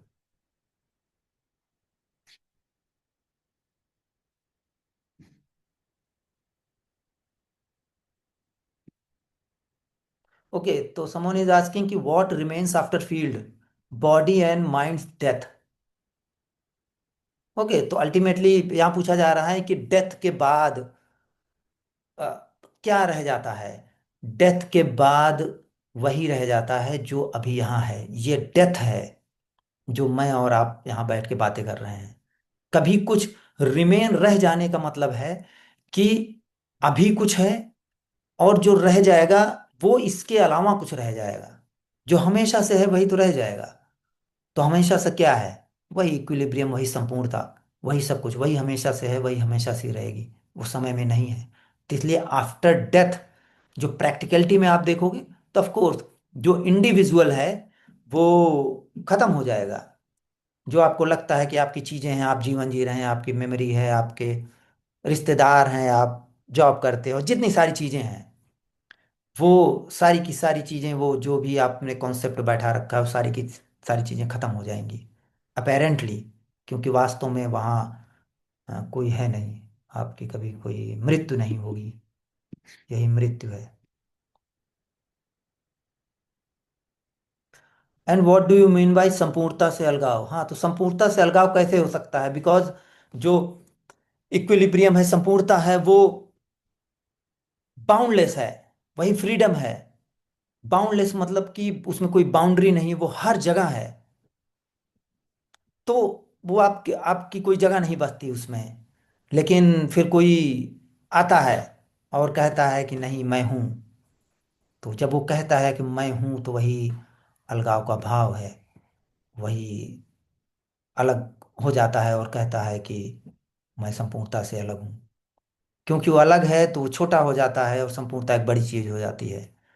लेकिन कोई चीज छोटी नहीं है, कोई चीज बड़ी नहीं है।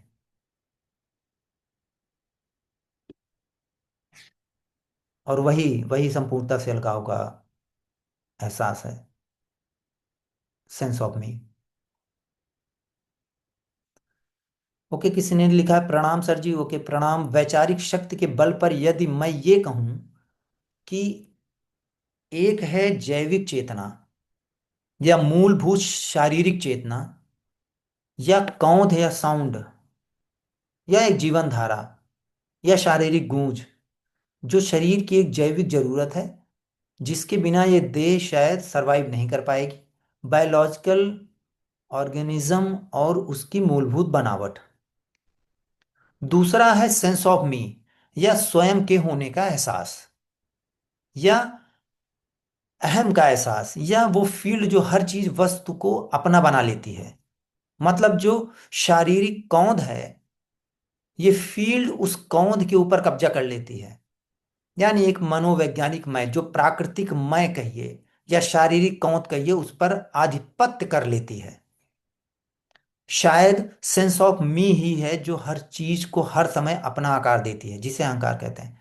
क्या मैं इसे ठीक समझ पा रहा हूँ? हाँ ठीक है, इसमें मोस्ट ऑफ द चीजें जो आपने लिखी हैं वैसे ही हैं, लेकिन इसमें जो आपने कुछ और शब्दों का प्रयोग किया है वो मैं नहीं करता। जैसे जिसे अहंकार कहते हैं, क्योंकि वही अहंकार तो जो ज़्यादा पैसा कमाता है सोसाइटी में उसके अंदर भी आ जाता है अहंकार। तो वो इसलिए मैं ऐसे शब्दों का प्रयोग नहीं करता। फिर आपने अहम का प्रयोग किया है, अहम भी अलग अलग ढंग से उसका उपयोग होता है। लेकिन ओवरऑल जो आपने कहा है यही है कि एक बायोलॉजिकल जैविक बॉडी है जो अपना जी रहे, जैसे सब जी रहे हैं। और एक वही वो फील्ड है जो उस बायोलॉजिकल बॉडी पे आके कब्जा कर लेती है, और फिर ये कहती है कि मैं जी रही हूँ, या ये मेरा शरीर है, या मेरी आंखें हैं, मेरा जीवन है, जो कि इल्यूजरी है। और फिर उसी से वो वास्तविकता पैदा होती है। जो बायोलॉजिकल प्रोसेस है वो भी वास्तविक हो जाती है, जो बॉडी है वो भी वास्तविक हो जाती है। पूरा का पूरा जिसे आप अपना संसार कहते हैं वो सब रियल लगता है, वास्तविक लगता है।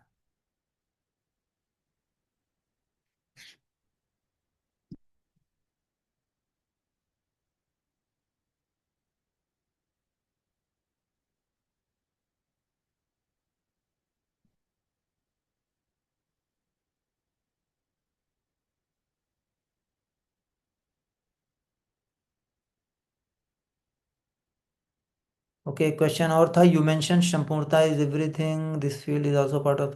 हाँ, तो एक क्वेश्चन है कि क्या जो फील्ड है वो संपूर्णता का पार्ट है? नहीं, पार्ट फिर से वही अलगाव है। हाँ, एक अपेरेंटली कंसेप्चुअल लेवल में समझने के लिए कोई कह सकता है कि जब केवल संपूर्णता है, केवल इक्विलिब्रियम है, तो उसमें जो भी वर्लपूल या वो भंवर बन रही है तो वो तो उसी से बन रही है। तो हाँ, वो उसी से बन रही है। लेकिन वो वो जब तक आपको किसी का पार्ट दिख रहा है तो वो वही सेपरेशन है। लेकिन वो छोटे होने का भाव है। लेकिन वो ऐसा है नहीं, वो वास्तव में उसका पार्ट नहीं है। वो कैसे उसका पार्ट हो सकती है? जो इक्विलिब्रियम है उसमें पार्ट कैसे हो सकते हैं? उसमें डिवीजन कैसा कैसे हो सकता है? जहाँ डिवीजन है, जहाँ पार्ट्स हैं, वहाँ वो वही अलगाव है। और वास्तव में कोई अलगाव है नहीं, केवल अलग होने का सेंस है, आभास है, जो रियल लगता है।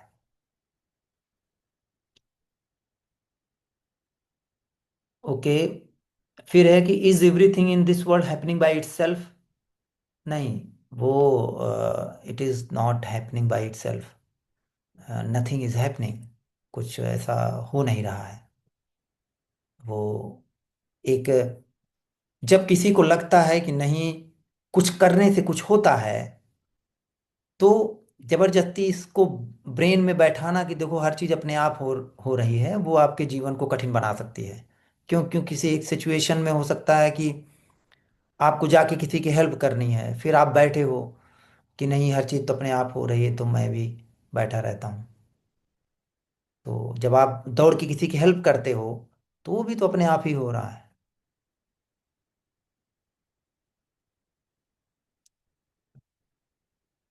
There is no logic to explain the happenings in this world, बिल्कुल।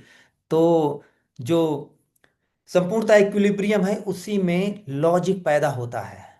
लेकिन जो फ्रीडम है, जो मुक्ति है, वो ना तो लॉजिकल है ना ही इलॉजिकल है। उसी में कुछ भी पैदा है। इसलिए जहां आपको लॉजिक दिखता है तो वहां लॉजिक दिखता है, वहां लॉजिक है। जहां इलॉजिकल चीजें दिखती हैं वहां इलॉजिकल चीजें दिखती हैं। ह्यूमन लाइफ में ऐसी बहुत सी चीजें हैं आपके ही जीवन में जहां इलॉजिकल चीजें दिखती हैं। है ना? जैसे कि इमोशनल चीजें ही आप देख लो। आपके फैमिली मेंबर कोई है, अगर वो किसी का एक्सीडेंट कर देता है और उसको सजा होने वाली है, तो आपका जो लॉजिक है, तर्क है या कानून है, वो तो ये कहता है कि आप उसके अगेंस्ट खड़े हो जाओ, लेकिन आप जानते हैं कि सभी अपने फैमिली मेंबर को बचाते हैं। क्यों? क्योंकि आप इमोशनली जुड़े हो। तो वहां तो इलॉजिकल हो जाता है वो। तो जो इलॉजिकल चीजें हैं वो भी नेचर में पैदा होती हैं, आपके जीवन में पैदा होती हैं।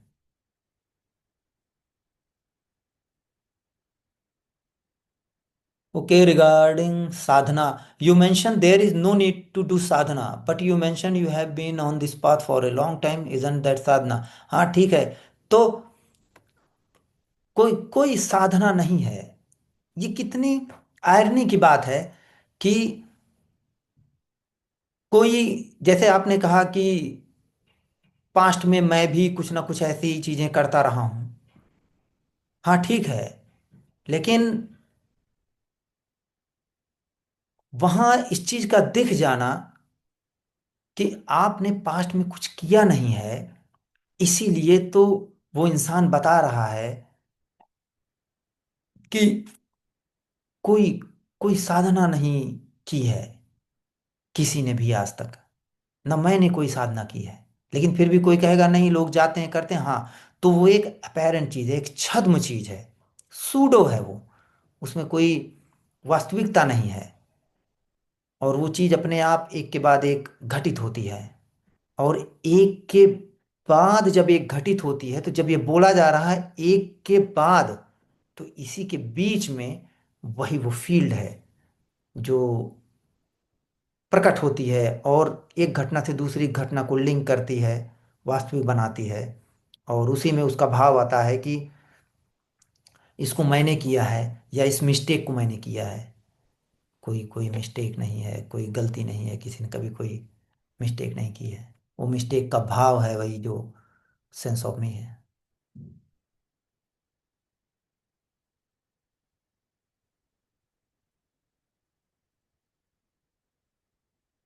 You have been on this path for long time, हाँ ठीक है। तो वो मैंने पहले भी बताया है कि अ, उस तरह के टिपिकल, जैसे एक बहुत स्पिरिचुअल साधक होते हैं, बहुत उस तरह मैंने कभी इसको नहीं किया है। क्योंकि जरूरी नहीं कि जो सेंस ऑफ सर्च है, सीकिंग है, वो केवल स्पिरिचुअलिटी पे चलकर ही आए। अगर आप एक साइंटिफिक सोच के इंसान हैं या बहुत रिसर्च माइंड के हैं या किसी चीज को हमेशा समझना चाहते हैं, तब भी वो एक खोज बनी रहती है।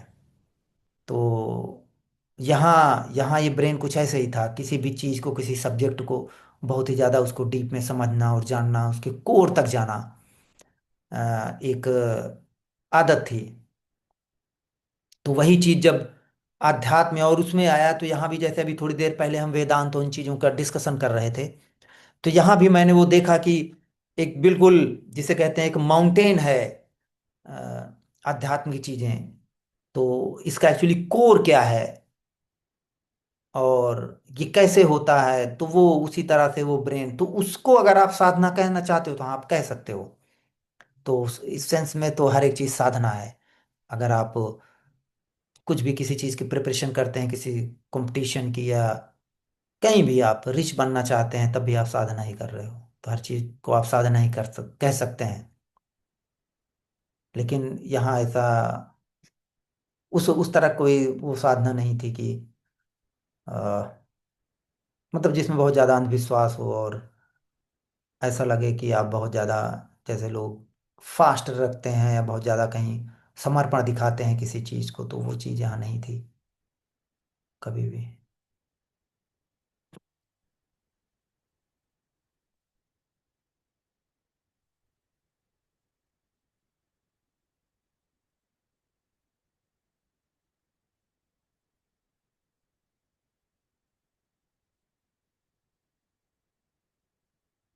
Okay.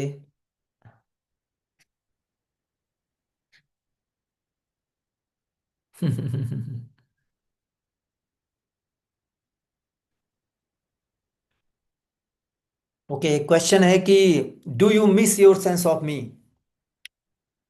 Was it more convenient to live with sense of me? हाँ ठीक है। तो जो पहला है कि do you miss your sense of me, so वही है, कौन है जो मिस करेगा?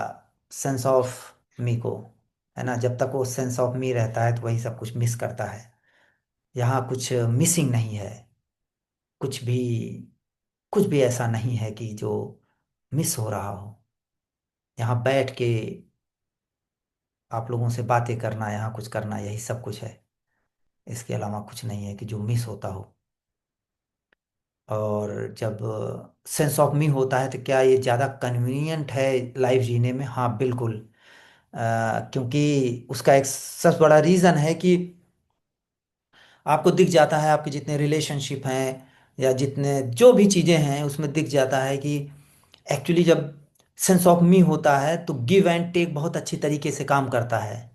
कि आप किसी को गिफ्ट देते हैं तो आपके अंदर एक डिज़ायर होती है कि देखो मैंने महंगा गिफ्ट दिया है तो वो भी रिटर्न करेगा, या मैंने किसी की हेल्प करी है तो वो भी करेगा। तो एक सोसाइटी जिस हिसाब से बनी है उसमें जीना थोड़ा सा आसान रहता है, क्योंकि देखो जितने सेंस ऑफ मी है सबको पता है कि उनको कैसे जीना है ना। तो वो थोड़ा सा, क्योंकि एक रूल हो गया वो, जो सेंस ऑफ मी है वो एक वही रूल एंड रेगुलेशंस हो गया, तो उसमें जीना थोड़ा सा आसान रहता है। जब सेंस ऑफ मी नहीं रहता है तो थोड़ा डिस्टरबेंस ऑफ कोर्स क्रिएट ही होगी। क्योंकि फिर वही है कि आप बहुत गहराई में नहीं जाते कहीं किसी उसके, कोई चीज़ ऐसा है नहीं लाइफ, ऐसी है नहीं लाइफ में जो बहुत सीरियस हो। और कोई ऐसी घटना घटी है जो आपके रिलेटिव से आपके आसपास बहुत सीरियसली उसको बिल्कुल ऐसा लग रहा है कि उनका ब्रेन फट जाएगा। मान लो कोई घटना आपके फैमिली में हो गई जिसके बहुत शर्मिंदगी महसूस हो रही है, अब वो चीज़ यहाँ है नहीं, तो आप रिलेट नहीं कर पाओगे। रिलेट नहीं कर पाओगे तो आपकी लाइफ थोड़ी टफ हो ही जाती है जीने में। लेकिन आपकी कम होती है, वो आपके आसपास वालों की ज़्यादा होती है, क्योंकि वो एक्सपेक्ट करते हैं कि वो उस इंसान को तो इस तरह बिहेव करना चाहिए। लेकिन वो ठीक है, जो ऊपरी चीज़ है चलती रहती है, लेकिन अ, कई बार वो लोगों का हृदय टूटता है। आपके फ्रेंड्स में, आपके घर में कई बार उसका कुछ नहीं कर सकते। और ऐसा भी होता है कि जो भी, मतलब वर्ड यूज कर लो, वो जो बुद्ध बुद्ध पुरुषों की जो माएं होती हैं वो रोती हैं।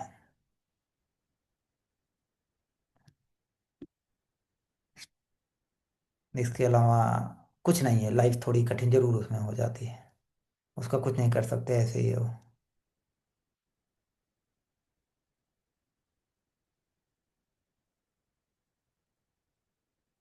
ओके। और कुछ क्वेश्चंस और हैं इसको, लेट्स।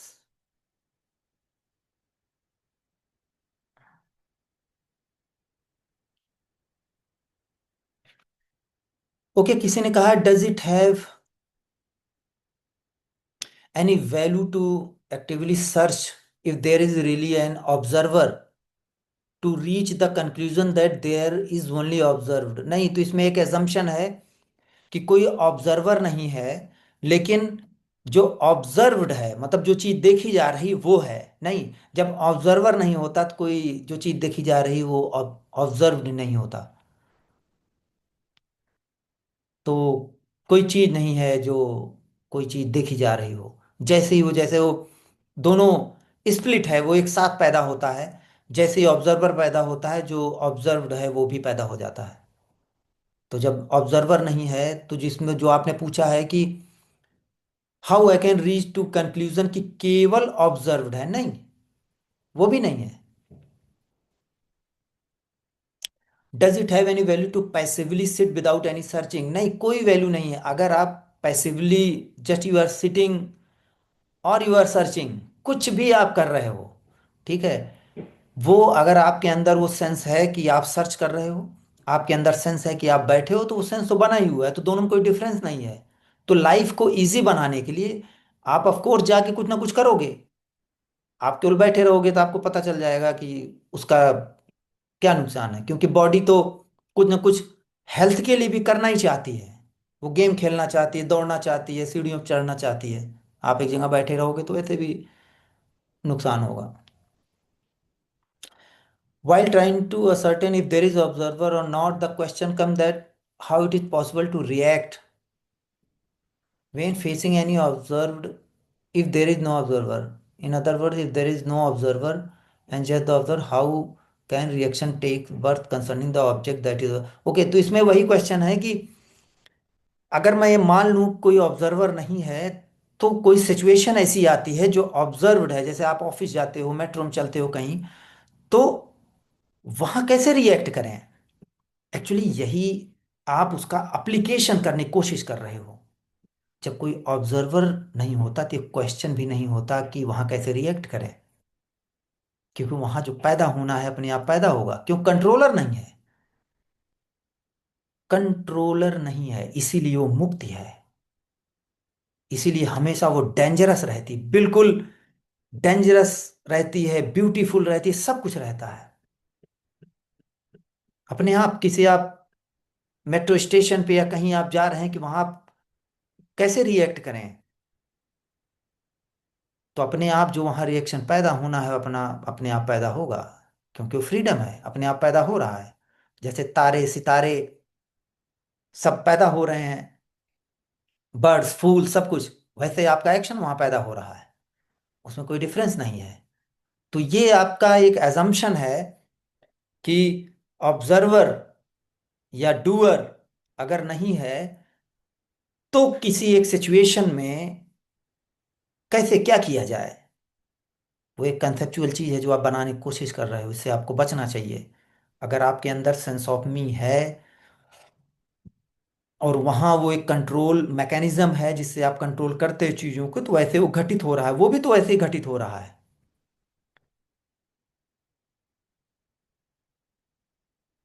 आप उसका कभी कोई उपयोग नहीं कर सकते।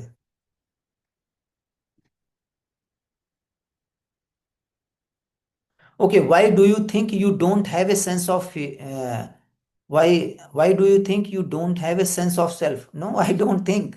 देखो यही इसमें सबसे वो है कि जब तक वो सेंस ऑफ सेल्फ है, वो ये सोचेगा कि सेंस ऑफ सेल्फ है। वो ये भी सोचेगा कि एक टाइम आएगा जब सेंस ऑफ सेल्फ नहीं रहेगा। वो ये भी सोचेगा। तो होना और ना होना, मतलब अस्तित्व का होना, इज और इजंट, दोनों ही उसी सेंस ऑफ सेल्फ से पैदा होता है। तो जब सेंस ऑफ सेल्फ नहीं है, तो दोनों का ही निगेशन है, दोनों का निषेध है। तो जो आपने यहां पूछा है कि व्हाई डू यू थिंक, कि वहां सेंस ऑफ सेल्फ है, नहीं, यहां जब कन्वर्सेशन चल रही, बातचीत चल रही है, तो यहां ये ब्रेन अभी बता सकता है कि पहले, वही जो मैं बताता हूं कि पहले ये ब्रेन और बॉडी कैसे काम करती थी। क्यों, क्योंकि एक कंट्रोल मैकेनिज्म था, एक कंट्रोलर था, वही फील्ड थी। अब वही ब्रेन वो कह सकता है कि अपेरेंटली अब वो फील्ड नहीं है समहाउ, जब आप कन्वर्सेशन करोगे।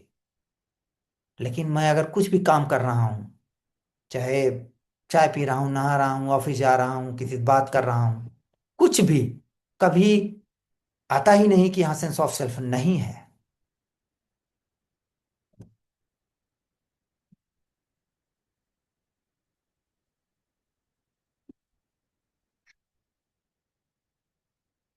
इसलिए दोनों ही केसेस में अगर कोई बैठा है और कह रहा है कि सेंस ऑफ सेल्फ अब नहीं है, तो वहां है वो, तभी तो कह रहा है। तो केवल ब्रेन के लेवल पे अगर कहीं कन्वर्सेशन होगा तो हो सकता है वहां वो ऐसा प्रकट हो, अदरवाइज वो इंडिविजुअल कभी कह ही नहीं सकता, क्योंकि वो इरिलीवेंट हो जाता है, वहां उस चीज का जन्म ही नहीं होता है। यही अजन्मा होने की जो डिफिनीशन है, क्योंकि जन्म होने के बाद, सेंस ऑफ सेल्फ पैदा होने के बाद he is on, is and isn't दोनों पैदा होते हैं, है और नहीं है पैदा होते हैं। या तो कोई चीज है या तो नहीं है। तो वो उसी उसमें रहता है कि अभी मैं हूं, फ्यूचर में मैं नहीं रहूंगा, या समथिंग कुछ होगा। अगर आपको लगता है कि फ्यूचर में सेंस ऑफ सेल्फ आपका डिसॉल्व हो जाएगा या कुछ ऐसा होगा, तो वही सेंस ऑफ सेल्फ है जो इस चीज को प्रोड्यूस कर रहा है कि ऐसा कुछ होगा, क्योंकि होप है। जो होप है, जो आशा है किसी चीज के होने की, वो उसी का हिस्सा है,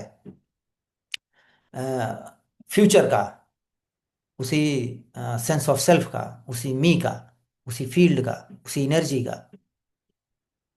कोई भी अगर एक ऐसी आशा है, लेकिन वहां वो फील्ड है नहीं रियलिटी में।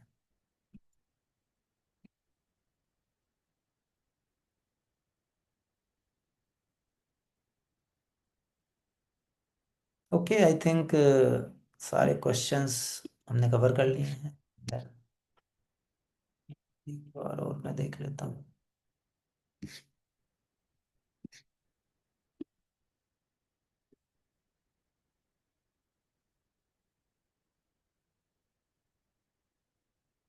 ठीक है, आई थिंक 1 घंटे से ऊपर हो गए हैं।